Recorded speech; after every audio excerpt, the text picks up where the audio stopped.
Stranger Things is known for basking in 80s nostalgia, but the story actually begins a wee bit earlier in the late 1950s. Victor Creel thought he'd found the perfect place to raise a family, a big house in the quiet town of Hawkins, Indiana. But his son Henry, however, was not exactly a sunshine and baseball kind of kid. He had special powers and was a bit of a budding psychopath. But Henry, my boy, he was a sensitive child. In March of 1959, young Henry murdered his mother and sister in what looked like a supernatural meltdown, and his father was blamed for their deaths and tossed into an asylum, where he remains to this day. Oh, this demon, it was taunting me, and I was sure it would take me, just as he'd taken my Virginia.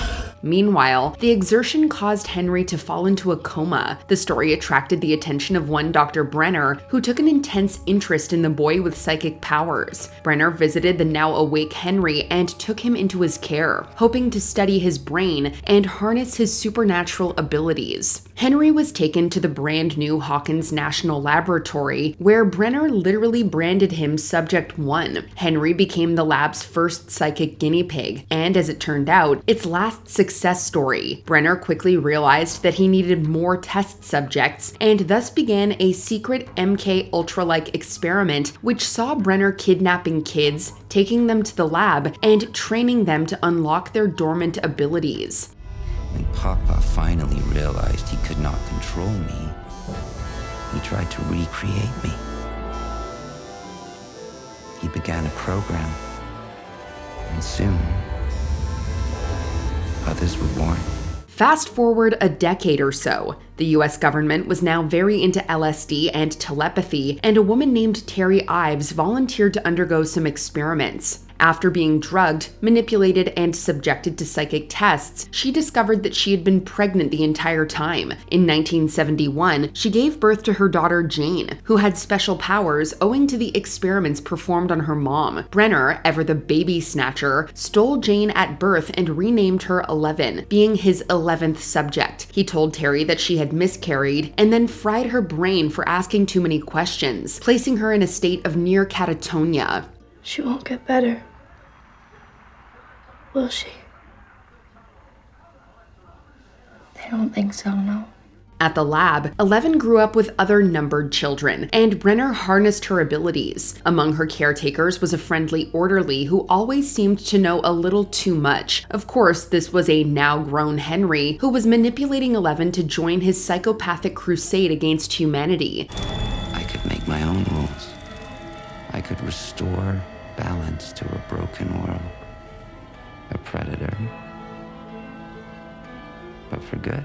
He convinced her to remove an implant that Brenner had given him to suppress his powers, and went on a psychic rampage, slaughtering everyone in the lab. When 11 saw the carnage, she faced him in an epic telekinetic showdown. Fueled by rage and heartbreak, she blasted him through the very fabric of space and time, and sent him to another dimension entirely. Henry fell into some kind of creepy world filled with monsters and swirling particles, and he then reconstituted these particles into his massive pet spider, the Mind Flayer. Owing to the enormous expense of power, 11 fell into a coma and suffered amnesia, forgetting the encounter entirely. Brenner, having survived the massacre, swept the mess under the rug and pretended everything was fine, simply finding some new kids and carrying on with his experiments.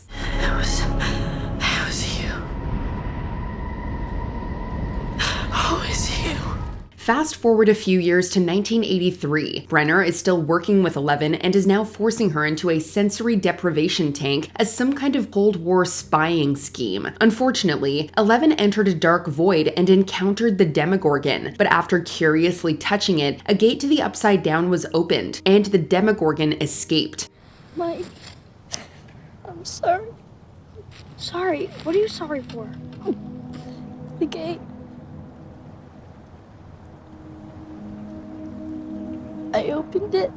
And with that, we come to Season 1, November 6th, 1983. Sweet little Will Byers biked home from a long campaign of D&D with his friends and was kidnapped by the Demogorgon, who took him back to the Upside Down for reasons that still aren't entirely explained. His frantic mom, Joyce, goes to the police, getting everyone's favorite chief of police, Jim Hopper, on the case.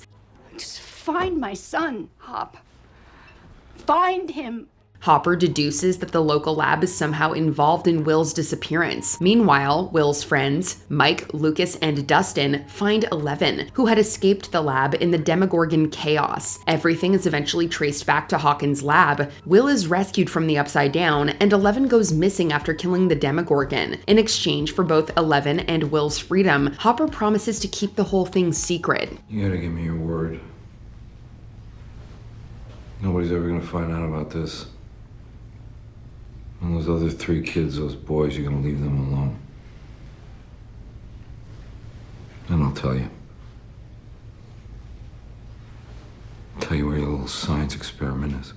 11 didn't die, but was transported back to the Upside Down, where she stayed for all of 2 minutes before re-emerging through another gate. She then wandered the woods until she was found by Hopper, who took her in as his daughter and kept her secluded in a cabin.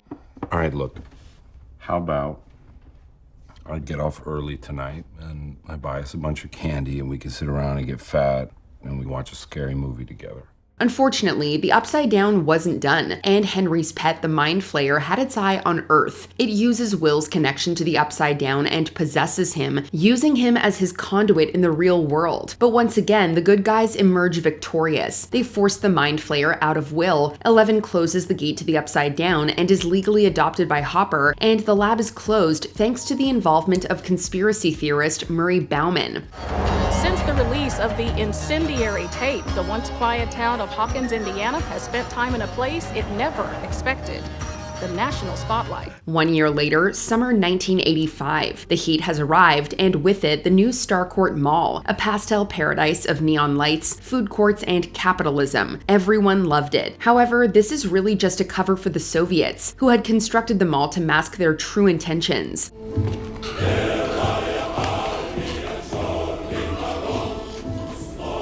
Даю тебе еще год. Так точно, товарищ генерал. Just below the mall was a massive device that they were using to open a new gate to the Upside Down, hoping to utilize its monsters for Cold War purposes. The portion of the Mind Flayer that flew out of Will now possesses Billy, who constructs a massive monster out of the melted bodies of Hawkins' citizens. Once again, the day is saved. The Russians' tool is destroyed, and the body part monster dies once its connection to the Upside Down is severed. Unfortunately, the ending is not so happy this time. Billy dies saving the kids, Hopper is taken by the Soviets, and the Byers leave Hawkins for California, taking 11 with them. But I know you're getting older. Growing. Changing. And I guess, if I'm being really honest, that's what scares me. I don't want things to change. Spring 1986. Creepy things start happening in Hawkins. Teenagers start dying in horrible ways, their bones shattering and their eyes being gouged out. Poor Eddie Munson, the town metalhead and dungeon master, was framed for the murders, sparking a satanic panic in the town. And I've come to accept an awful truth.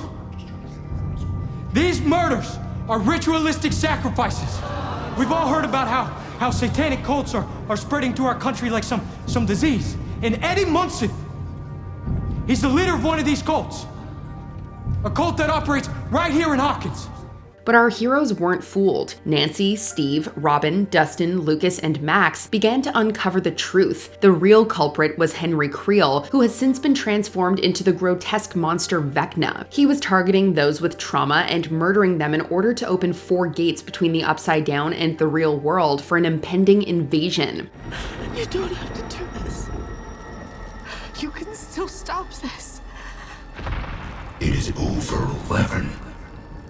Your friends have lost. Meanwhile, Brenner finds 11 again and takes her to a top-secret lab in the Nevada desert. Under his care, she began reliving her memories, discovering her role in creating Vecna and how she was the sole survivor of the massacre of Hawkins' lab. Their work is soon interrupted by the army, who invades the secret lab and kills most of its inhabitants, including Brenner. Luckily, 11 is picked up by Mike, Jonathan, Will, and Argyle, who have traced her back to the lab.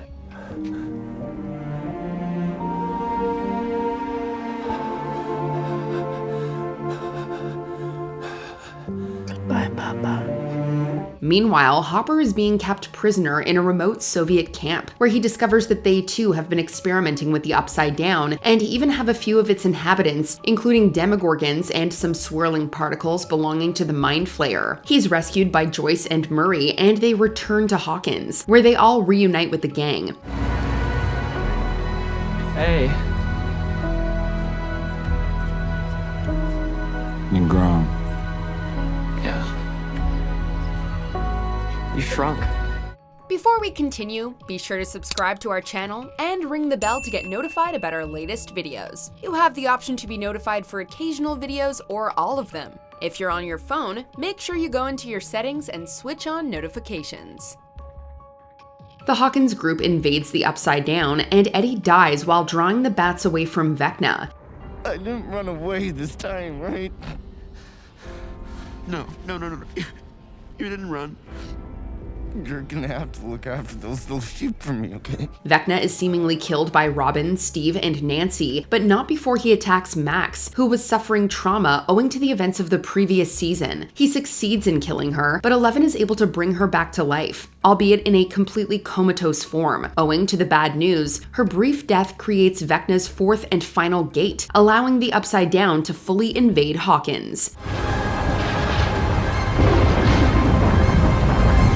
And that's Stranger Things. We can't wait to see what Season 5 has in store.